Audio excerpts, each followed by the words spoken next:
Dans la Bible, un livre d'histoire, de commandements et de prophéties, le rôle des femmes est reflété dans des images variées et multidimensionnelles.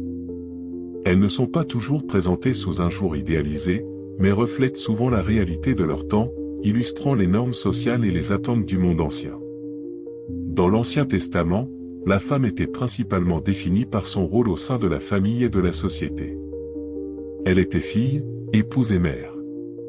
Ses obligations comprenaient la tenue du ménage, la naissance et l'éducation des enfants, ainsi que la soumission à l'homme. Dans l'histoire de la création du monde, Dieu a créé Ève à partir d'une côte d'Adam pour qu'elle soit son aide et sa compagne. Mais la tentation par le serpent et la chute ont conduit à ce que la femme porte le fardeau de la culpabilité pour le péché et soit soumise à l'homme. Cette histoire a eu une influence significative sur le monde oriental, déterminant les relations entre hommes et femmes. Cependant, dans les récits bibliques, il existe également de nombreux exemples de femmes fortes et indépendantes qui ont joué des rôles clés dans l'histoire du peuple élu. Par exemple, Rebecca, l'épouse d'Isaac, est connue pour sa sagesse et son courage, tandis que Rachel et Léa, les épouses de Jacob, se distinguent par leur caractère fort et leur volonté déterminée. Déborah, juge d'Israël, est célèbre pour son courage et son talent militaire. Elle a conduit les Israélites à la bataille contre les Cananéens et a obtenu une grande victoire. Esther, l'épouse du roi perse Xerxès, est connue pour sa sagesse et sa détermination. Elle a sauvé son peuple de l'extermination, mettant sa propre vie en danger. Mais l'exemple le plus éclatant de la force et de l'influence féminine dans l'Ancien Testament est l'histoire de Ruth.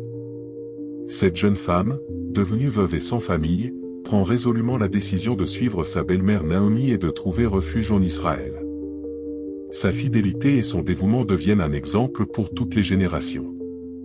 Dans le Nouveau Testament, la femme commence à jouer un rôle plus actif dans la vie du Christ et de la première Église chrétienne. Marie-Madeleine, l'une des disciples les plus dévouées du Christ, est la première à le voir après sa résurrection. Elle n'était pas seulement une élève, mais aussi une amie proche de Jésus. Marie, la mère de Jésus, est décrite comme une femme d'une foi profonde et d'un dévouement envers Dieu. Elle accepte humblement son rôle de mère du Sauveur, et sa foi sert d'exemple pour tous les chrétiens. Les femmes ont également joué un rôle important dans la diffusion du christianisme au cours des premiers siècles. Elles se rassemblaient dans des églises domestiques, soutenaient les apôtres et parlaient de leur foi aux autres. Cependant, il convient de noter que le récit biblique sur la femme ne reflète pas toujours les idées modernes d'égalité et de droit des femmes. Dans certains passages, la femme est présentée comme soumise à l'homme, et son rôle se limite à la famille et aux tâches ménagères. Malgré cela, il existe de nombreux exemples de force, de sagesse et de fidélité féminine dans les récits bibliques. Le récit biblique reflète à la fois les limitations et les possibilités des femmes de l'époque, et peut servir de source d'inspiration et d'enseignement pour les femmes et les hommes du monde entier.